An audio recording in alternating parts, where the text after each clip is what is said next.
This is Trash Panda Publishing. Thank you for joining our podcast, where raccoons talk about books and publishing, and of course, anything related to raccoons. Hi, I'm your host, David James. Welcome to episode 26. Today, I'm going to read a preview from Mad as a Hornet. I think it's chapters 1 through 4, something like that. But we haven't in a long time gone over a raccoon fact. So let's see if we can come up with an interesting raccoon fact. First of all, raccoons are my favorite animal. Not just because they're cute, but because they're incredibly intelligent.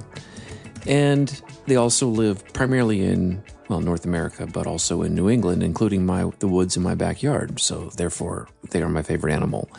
And they can be domesticated, although not legally in New England. That is, it is against the written code. If you Google whatever state you live in, if you Google or just look up the law in your state as to whether or not you are allowed to have a raccoon, the laws are amazingly precise as to what kind of wild animal you can keep.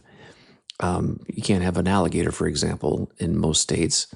You can't have certain types of snakes.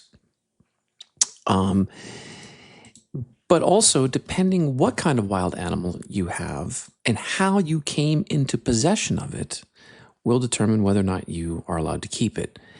What I mean by that is, let's say that you acquired a rare bird by accident. It was abandoned in your front yard. And I am not a birdologist. Is that the right word? A birdie person? That's definitely not the right word. Crimson, you idiot.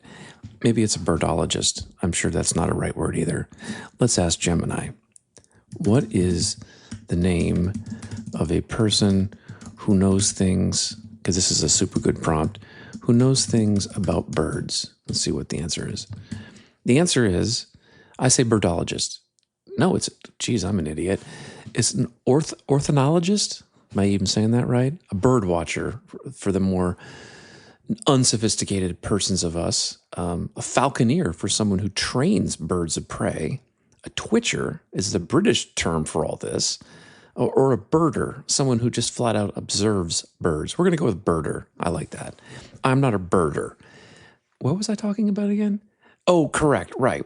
So if I was a birder and knew that there are certain types of birds that once they have been touched by human beings, and by the way, that's not limited to birds. I believe there's certain mammals that are the same way. So I think rabbits might be like this. If you touch a baby rabbit, it could be urban legend, urban myth, whatever, the mother will not receive it back into the nest wherever baby rabbits live. So it would die if you just left it in the front yard. So in that case, the law says you may domesticate it because it would die otherwise, except raccoons, at least in Massachusetts. Too bad for the raccoon. It is illegal to obtain a raccoon under any method whatsoever, including serving it alcohol and luring it into your house. Not that I've tried that, just saying. Anyways, what was I talking about again? Oh, raccoon fact. Boy, that was a sidebar and a tangent. Today's raccoon fact. Raccoons are known for being capable vocalists. They can make quite chittering and growling noises, including when they are raiding a trash can. They have been studied, and this is the part that amazes me. People who go to college, I guess, to get degrees, some of them have decided that their life's passion, and I should not even mock this because I would probably do this if I could find someone to pay me to do this. Their life's passion is to study raccoons, and some researcher has, with a clipboard and a pencil and a little chart, tracked and identified 50 distinct sounds that raccoons use to communicate. For example, a raccoon can make a bird-like chirp or whistle, hisses and purrs, and even vibrant screeches, which some supposedly means a language between moms and kits, which is what a baby raccoon is. So I think Crimson would probably just say, "How you doing, baby? How you doing, kid?" I don't think he would stoop to things like screeches and cricks. I think he would just move straight to the cool stuff like he normally is. That is our raccoon tip of the day, or fact of the day, is that they are distinct vocalists, 50 distinct sounds. And you shouldn't be surprised by that. You listen to his improv. So far, he is capable of doing at least 3 different characters all at the same time with no punch-ins. And I'm going to continue to expand that repertoire. I think I can do at least 2 more voices. I'm not going to try that today. We are going to do improv today, but I'm going to see if I can get to 50 different distinct accents by the time this podcast is removed from the airways for probably violations of the FCC code, I'm sure. All right. But our main entree tonight is Mad as a Hornet. I'm going to read some of the preliminary early chapters. This has not been edited by anybody other than Crimson himself. And you know what that means. It's going to have all kinds of errors in it. Mad as a Hornet, for those who haven't read A Scholar's Wish, is part 2 of Tales of Valah. It picks up storylines, but it is not, you can read it by itself. You don't have to have read book 1.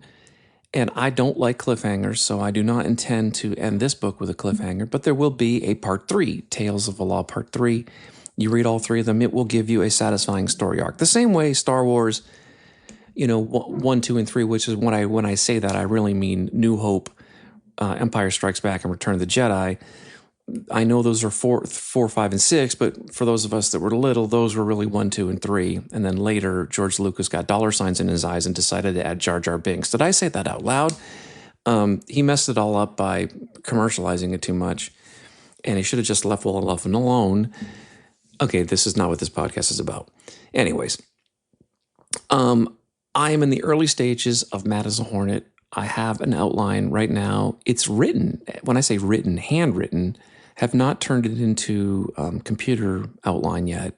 I like to handwrite things first. I think on a video, I don't know, maybe about 2 months ago, I was standing outside in the snow and I kind of showed on screen one of the outlines. I have about 6 different outlines. I'm not necessarily happy with all of them or any of them.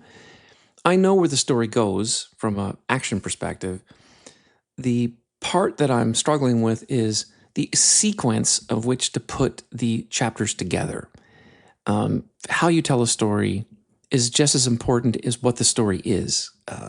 If I just told you, I got up, I had breakfast, I shot a man, I robbed a bank, I was arrested, I had a trial, I was hung at midnight. That is a story. But it's not that interesting. If I told it in reverse, is that I was being hung at midnight and I'm in a jail cell and I'm explaining to the other prisoners why I'm about to be hung, and I explained, well, why did you rob a bank? Well, I needed money. Why did you need money? Because I needed to get from point A to point B. Why did you need that? Well, couldn't you have just walked? Yes, but I needed to do it in a hurry. Why did you need to do it in a hurry? Because I had to get there to break up an important event. Well, what kind of event? Well, it was a wedding. Well, why would you break up a wedding? Aren't those supposed to be happy events? Yeah, but it was a wedding that I was not part of, and I wanted to be part of it. Well, who do you think you are that you can just butt into someone else's wedding? Well, let me tell you. Backstory, flashback, flashback, flashback. That's what my outline is like, is stuff like that. That is significantly, I hope, more interesting than I got up, had breakfast, robbed a bank, got arrested, got hung at midnight, right? I would hope you would agree.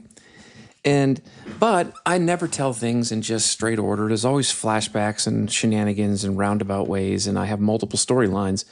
And making certain that I put it all in the right order is important to me. And you know what? I better be making certain I'm recording this. Yes, I am. Whew. That would be terrible if I had said all that and then found out I wasn't recording, like what happened a couple of nights ago, and then I would have to say, Crimson, you idiot. But I am recording. All right. With that introduction, those of you who are listening are getting the first early sneak peek. Well, listen, I guess, is probably the right word. The sneak listen to the first couple of chapters of Mad as a Hornet. Chapter 1. I didn't actually write that. I just had to clear my throat. Although I wonder how you would spell that if you were going to write that. How many like non-vowels would that be? That's an interesting question. Maybe that's something we can discuss next week. All right, let me try again. Let's try again. Chapter 1. The stag was full when I arrived at 4 bells. I hear a few patrons call out, "Wigforth, where have you been?" And "Great to see you, Wiggy." I shake my head and smile, happy to be remembered, as I've been gone for about a year. I push my way through the crowded common room toward the stage and briefly salute Robbie Pints, the owner of the Stag and Hound. I was here to spin another legendary yarn. He nodded a greeting and then gestured his hand in a grand sweep as if to say, "Go on then, get on with it." I really have to work hard to push through this thick crowd, and I'm surprised that the Stag is already full this early. Normally I have to work Tavern Lane for at least 2 hours to fill the Stag, explaining why I am the best bard in Dunwell, and why they are wasting their time even considering the Golden Goose. It isn't hard work. I am a bard extraordinaire after all, and these other so-called bards of Dunwell, a respectable city of 50,002 souls, they hardly offer competition. And if you were here last year for my epic tale, A Scala's Wish, you'll remember that Dunwell's population hovered at an even 50,000 people. So who, you might ask, are these 2 newcomers? Ah, but that's tonight's story, and it's called Mad as a Hornet. And like my last epic quest, I swear to you, on my loot and reputation, it is entirely true. I look at the stage, where a year ago I shocked Dunwell by revealing secrets of the Fey realm and the secret lives of fairies from the Court of Dreams. And on that stage, I see a slim male tanuki. He's wearing brown pants, tucked into black boots that rise halfway up his calves. He has a loose-fitting white tunic with a leather belt with 2 daggers on either side of his waist. He is dashing. Oh, what is a tanuki? Oh, they're fairly rare, but friendly. They're a talking race of raccoon folk that walk on 2 legs like humans and wear clothes, which I, and I think you, would agree is a very good thing. He has a lute lying across a stool on the stage, next to my case. He sees me and gives me a polite nod of acknowledgement. This is Crimson Jack Acorn III, and let me tell you, he is a wild animal. But he's also a pretty good musician, and a great card player, and a hell of a liar. But I owe my life to him, and so I've been helping him stay alive, since there are several women here, well, when I say here, I mean on Valar, who are mad as a hornet and want him dead. But they should rethink this idea of killing him, because we all owe Crimson a big thank you. Because without what he did, which I'm going to tell the crowd tonight, we likely would all be dead before the winter solaced. I nod to Pints, understanding that he wants me to get started, and I continue to push towards the stage. Climbing up, Crimson gives a deep bow and clears the way for me to take the center of the stage. I take in the crowd. I see familiar faces from the last time I was here about a year ago. I give a few waves and nods of acknowledgement and a few greetings. Well, ladies and gentlemen, it's been about a year since I was here and shared with you A Scala's Wish. Are you happy to have me back? Because if you're not, I can leave. I won't stay where I'm not wanted. And I turn to leave. The crowd erupts in cheers and whistles, calling for me to stay. I stop walking, my back to them, and I'm facing Crimson. I give him a wink and pause for a second and say, "Well, I guess I'm not wanted here. Sorry for wasting your time." And I take another step away from the crowd. I even bend down to pick up my loot case as if I'm leaving. The crowd is now screaming and yelling for me to stay. I put the loot case down. Back is still to them, but I do straighten up. Slowly, I turn around, catching Crimson's eye. I walk back to the edge of the stage as the cheering intensifies. As I walk by Crimson, I whisper, "This is how it's done." I almost went to the Golden Goose to see if they needed an upgrade, I tell the crowd. But you know what? I think you do want me to stay, so I will. Thank you. The cheering continues, and I raise both hands to quiet the crowd smiling. Once they quiet down, I point to Crimson and say, I would like to introduce you to my understudy, Crimson Jack Acorn III. You mean partner, Crimson says. No, we're not partners. Not until you prove to me that you can tell a story in the stag and succeed.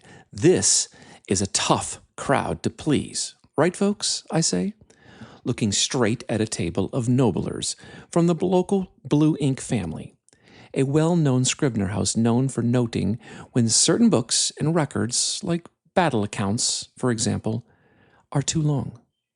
The crowd recognizes their cue to be mean, booing and hissing, playing the villain role perfectly. Crimson steps back, throws up his hands in mock defense posture, which draws more laughter. I turn on Crimson, puzzled. I mean, you didn't even show me you could fill this place. But it is full, he observed. He is right, it is packed. It isn't even 5 bells yet, and the stag was full of noblers, no less. And if you were here last year for my story, you'll know what that means. Yes, but most of them were here before you went outside to try your hand at barding, I said. Tell me, I asked suspiciously, when you did stand outside hawking my story, what did you tell these people? It took me for a moment, longer than necessary. I told them I was a talking raccoon and they should— Stop right there, I interrupted. Really, that was your angle? I asked, shaking my head in disbelief. Particularly after you know what we are going to do on this stage tonight. Seriously, Crimson, knowing all that, you led with, I'm a talking raccoon. He shrugged and muttered, only loud enough for me to hear. Well, it worked for Pixar Tavern up Tavern Lane, he snorted. Look, you could have just gone out there and said, I'm going to tell what Sticky's been up to. That's it. That's all that it would have taken, I said dismissively. He added, actually, you might have been able to just go out there and say, Weakfirth Foreverbloom is performing tonight. Or, I'll bet you could have just gone out there and said, Undi Jackal for Mer's sake. I doubt it, he said. They don't even have a press. Good point, so I conceded it. Okay, the Undi Jackal pitch probably wouldn't work, and it wouldn't be the first time.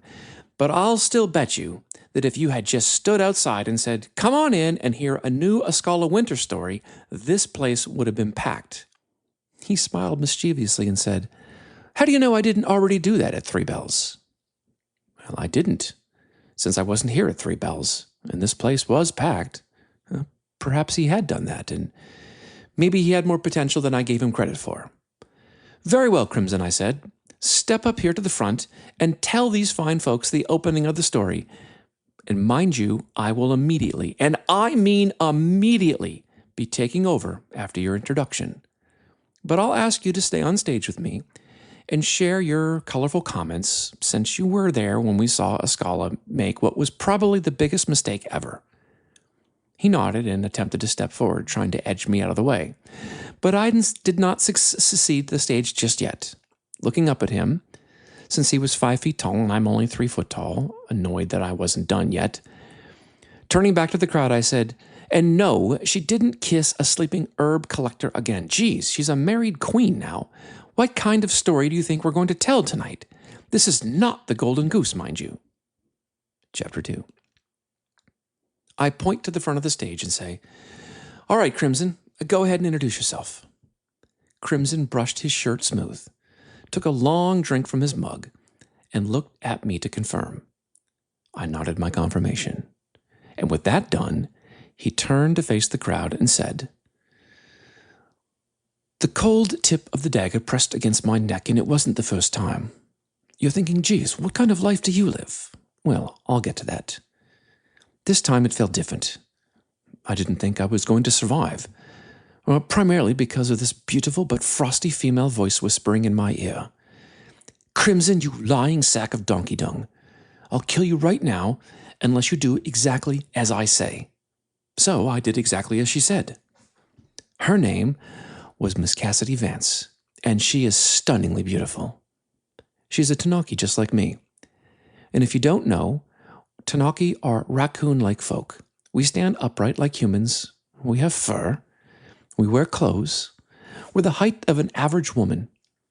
Besides the fact that we can talk, What makes us the most unique from other creatures is that we can shape change into objects. For example, a shot glass, a walking stick, or perhaps a chamber pot.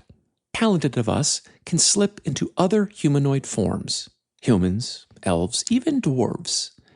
But it's not something that we do often, and honestly, it's more trouble than it's worth. But I'll get to that.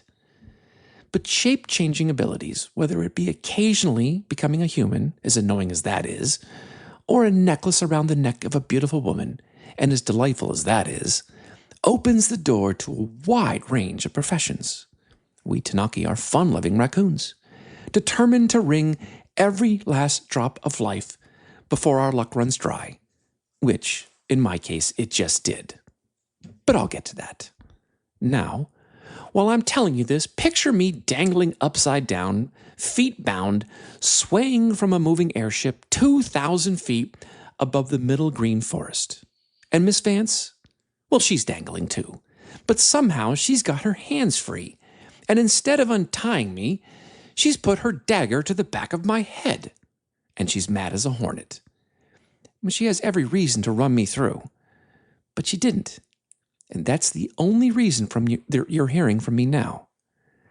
But I need to take you back to who I am, and who Miss Cassidy Vance and who Miss Ava Honeysuckle are, and who both want me dead, and how I found myself strung beneath an airship. Well, I guess I have to tell you about Ava Honeysuckle too. But I'll get to that. My name's Crimson Jack Acorn III, Tanuki by birth, outlaw by reputation. They call me a trash panda, a safecracker, a pickpocket, a poet, a musician, a drunk philosopher, a virgin, and a hopeless romantic. They also call me a cheat, a liar, a gambler, a deadbeat, a charmer, a scoundrel, and a would-be hero, and a soon-to-be corpse. And the truth is, every single one of those terms is accurate. But what you're also going to hear in Wakeford's story is that I always keep two hot numbers on either side of me, Brittany and Scarlet. But before you get in your head that I'm some sort of womanizer, I need to stop you right there. They're my daggers, my darlings, my companions, second only to my lute, which can conjure a bit of magic when the music's right. Now, I talk to those daggers like they're my girlfriends, mostly because after Miss Vance and Miss Ava refuse to talk to me, at least without cursing and threatening to kill me, they're all I have. But I'll get to that. Also, because truth be told, I've never actually had a girlfriend. Why, you might ask? You seem charming and incredibly good looking. Crimson, aren't you? Well, yes, of course I am, but I'm glad you asked. You see, I believe a person only gets one true love in this life, just one. Because love is like a seed, and once it gets planted, it takes root, and you cannot dig it up or move it. And if you water it properly, care for it, it will grow into an oak tree in a heart, and it's always there. Years ago, I fell in love with her. Well, I can't say her name, not now. I don't think I'm allowed to. But I can tell you that my love grew into an oak tree. And I can never cut it down, even if I wanted to. Like, if I wanted to love, I don't know, another raccoon, I can't. The truth is, I don't know if I want to. Not even if a dagger is pressed hard against my neck. But I'll get to that. She may never welcome my love. She may never water it or let that seed grow. But it's there, all the same, rooted deep. She doesn't even know that I love her. Because I was too much of a coward to say anything back then. Back when I should have. Back when the opportunity presented itself. Well, I'm getting ahead of myself. And now, she absolutely won't hear it. And if I told her I loved her today, she'd stab me just for lying, whether it was the truth or not. We've never kissed, although we've had more than our share of card games, heists, and fistfights. Not with each other. Well, not the fistfights anyways. Never hugged, although we've wrapped ourselves together in enough adventures, although in some eyes they would call them crimes, to fill Victor Graves' empty spellbook. Although I probably shouldn't say his name, but I think you understand what I'm saying. She and I have spent a lot of time together. I haven't told you who she is, but I can tell you she's mad as a hornet, and that doesn't really help you because pretty much every woman in my life is mad as a hornet. But one thing is true. I will never love another. But I want you to know that up front, because this story, as it plays out, you're going to hear me bluff, posture, and brag like I'm the world's greatest ladies' man, the world's greatest card shark, the slickest thief, the wisest romantic philosopher ever to walk the law. But the truth? I'm faking every bit of it. It's all an act. And it matters to me that you know that, because this story is about lies. And I mustn't lie to you, but I'll get to that. Chapter 3. I clapped along with the rest of the crowd in the Stag's common room. Well done, Crimson, well done, I stand and say. I'll take it from here, but I'll ask you to explain in a few minutes how it is that you and I came to know each other. He nods and surrenders the front of the stage as I switch places with him.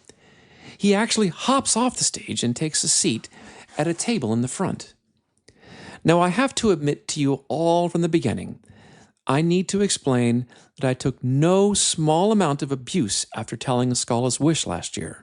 Some folks, some of you, I glare at the crowd with mock outrage. Yes, some of you wanted to know how I knew what people were thinking, particularly those who died during the story, and hence I had no way that I could have personally interviewed them afterward.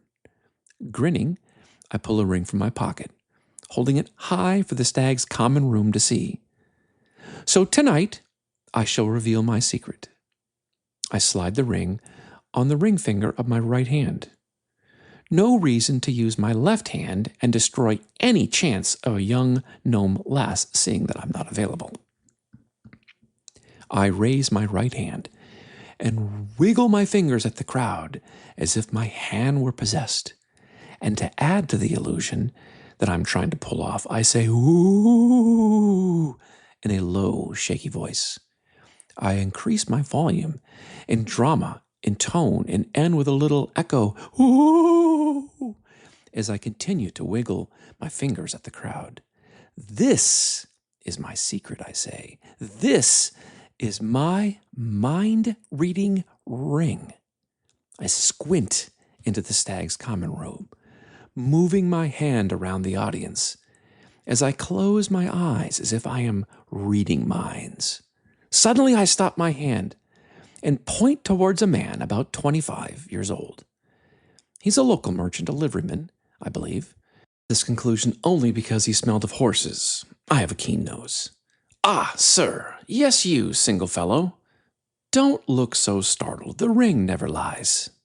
I'd already checked his fingers earlier in the evening and saw that he was not wearing a ring. But I'm still taking a chance here. He tilts his head, surprised to be singled out. Now this is fascinating, I say. You're not thinking what the rest of the ruffians usually think. I point to some tough-looking men by the bar, wondering why Pints let them in.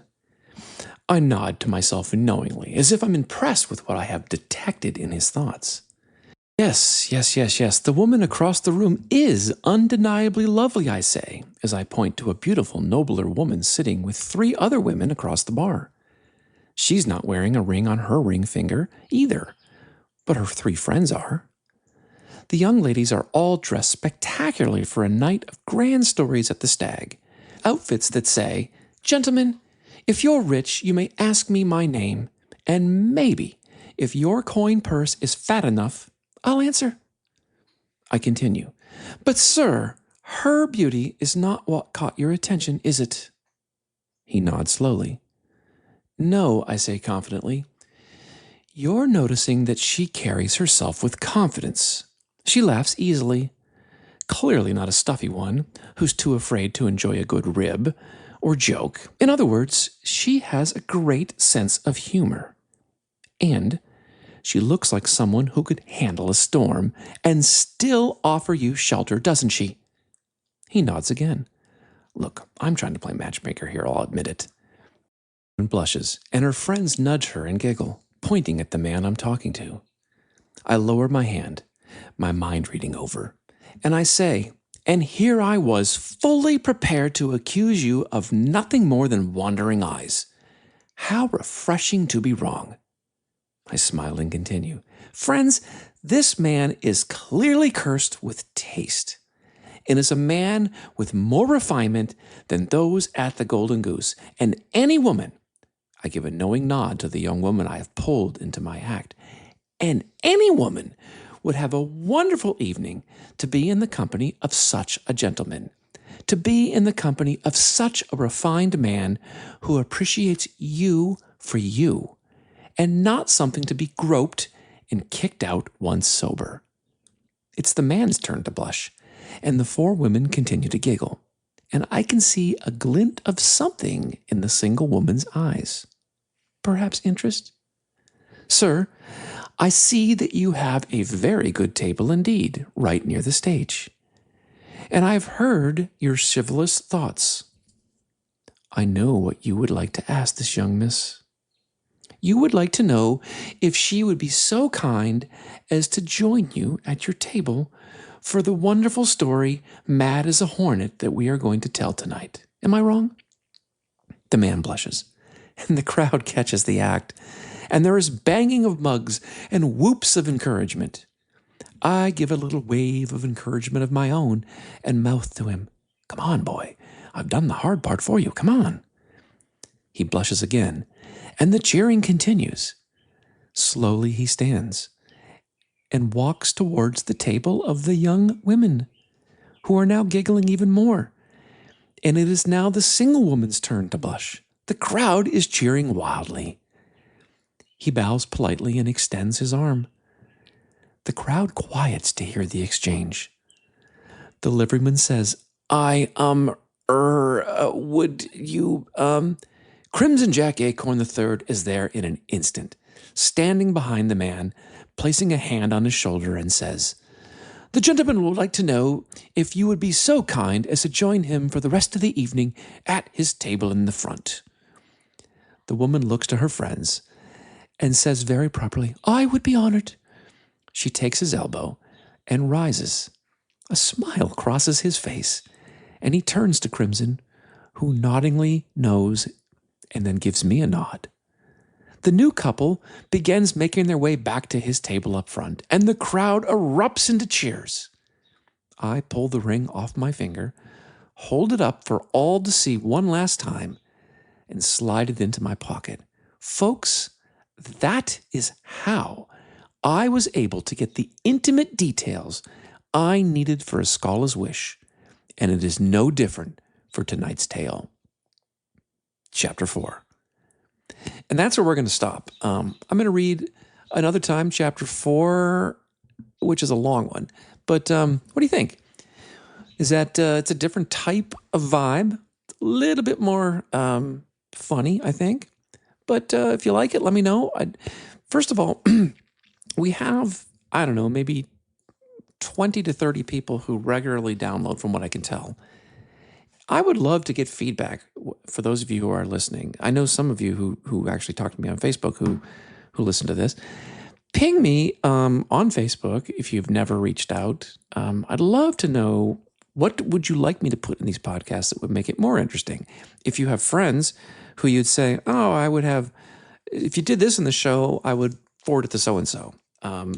Or if this made you laugh, or if you're like, hey, I want to know more. I guess what I'm saying is I'd like feedback. You can message me at headraccoon@trashpandapublishing.com, or put your mind reading ring on and just reach out. But you know what's next? It's the Crimson and Ava show. Tonight, I'm going to have, last time we had a new character on the show, Car on the Oops. Let me see if I can get my marbles in.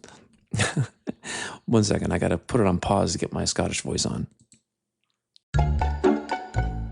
Welcome to the Crimson Ava Show, starring Crimson Jack Acorn III and Ava Honeysuckle. Tonight, we pick up where we left off last time, where Karen Oops, the new Scottish detective from the Big Apple, is looking for Dmitry Gorbachev, who, he was told last time, has an illegal sack of hot nickels. Let's pick it up from there. The fox that I'm looking for. Actually, I'm the fox. I was looking at my notes here, looking for somebody called Dmitry Gorbachev. Supposedly down the lane here. Look, there's a raccoon over there. Hey, you. Yes, you, come here. Are you talking to me? Yes, you're the only raccoon here.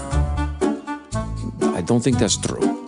There's plenty of raccoons in the woods, but I just happen to be the one that you see. That would make you the one that I want to talk to. What is your name? My name is none of your business. Go away. I'm going to show you a badge, and I want you to rethink what you're saying to me after you look at the badge. I did that in Russian. I'm sorry, I've got to change my characters.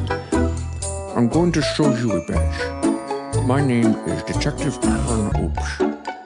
Here, look at this badge. This badge says you are... What did you say your name was? My name is Karen Oops. No, your name is Karen. It says right there on your badge. No, it does not say Karen. It says Karan. K-A-R-A-A-N. Karan. No, it does not. It's Karen. Did they not teach you how to speak when you were in detective school?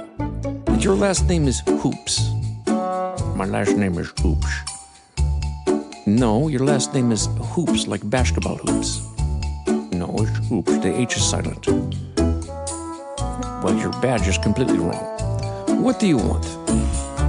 I was told you have a sack of illegal hot nickels.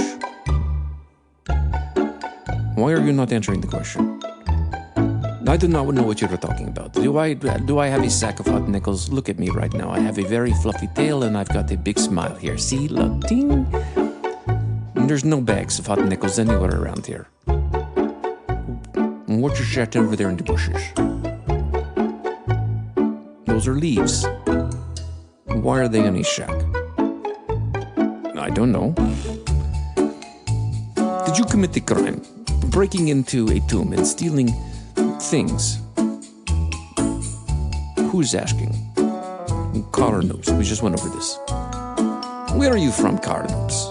I'm from the city of the Big Apple. Oh my goodness, you're from the city of Big Apple. I'm going to the city of Big Apple. When did you arrive here? Well, you're not going to challenge what I said when I say shitty.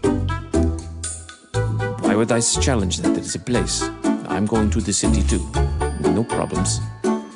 Perhaps we travel together.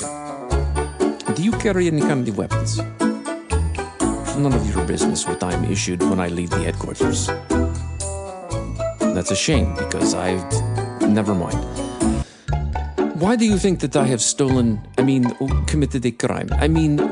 What did you say? Tomb raid? Why did you list a bunch of things there that... Let me put my Scottish marbles back in. You made it sound like there was in much... Blah, blah, blah, blah, blah. I have lost control of the characters here. We're going to have to end this improv. Perhaps I have misspoken when I said I could do multiple characters at the same time. I'm going to have to hit myself with a sack of hot nickels. Look, here comes Crimson now. Well, what's going on here? We've got Dmitry Gorbachev.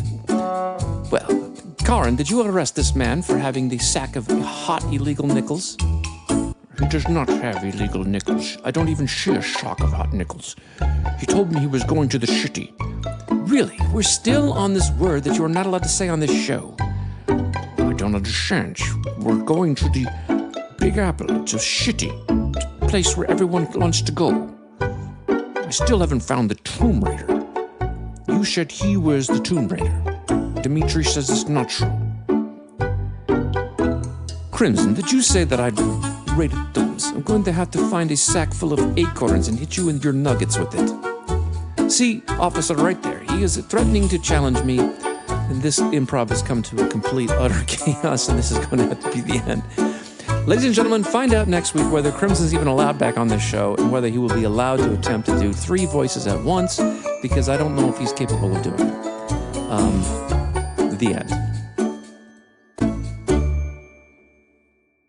Well, that was a lot harder than I thought, to attempt to do 3 voices at once without a script. I love improv, but it's more fun when there's other people to interact with, and I still think I can do all 3 voices, but I need other people in between them so I have breathing room and time to switch between characters. So this weekend we'll be recording on Sunday night. I don't think Mercy will be with us because she runs a D&D group on Sunday night, but Lulu and I will be here, and looking forward to doing some shenanigans. I think we're going to do some sort of reading. We'll pick something and we'll read it. But next time, stay curious. I think he's got over here. How did he get control of the microphone? Quick. Thanks for listening to Trash Panda Publishing Podcast. Turn it off. He's in the control room. And like all raccoons, Don't let him get in the control room. stay curious. Get out of the control room. Get out of the control room. Crimson, you need to come out of there. Carn Oops, Detective Carn Oops, out Do here. I have to come in there with sack of hot nickels? I'm going to throw a smoke grenade in there. Right, Don't got get him him out there. No, you're not getting in here. I'm locked the door. I'm coming in there. You're not I don't getting in have here. marbles I've got in my a mouth. machine gun. Smoke grenade And in I'm my going mouth. to well, I'm quickly get the. I'm going to do it We're on going to have to 3. escape. Get the air vent. The best way to do it. We need 3 handles. Let them be 3-handed.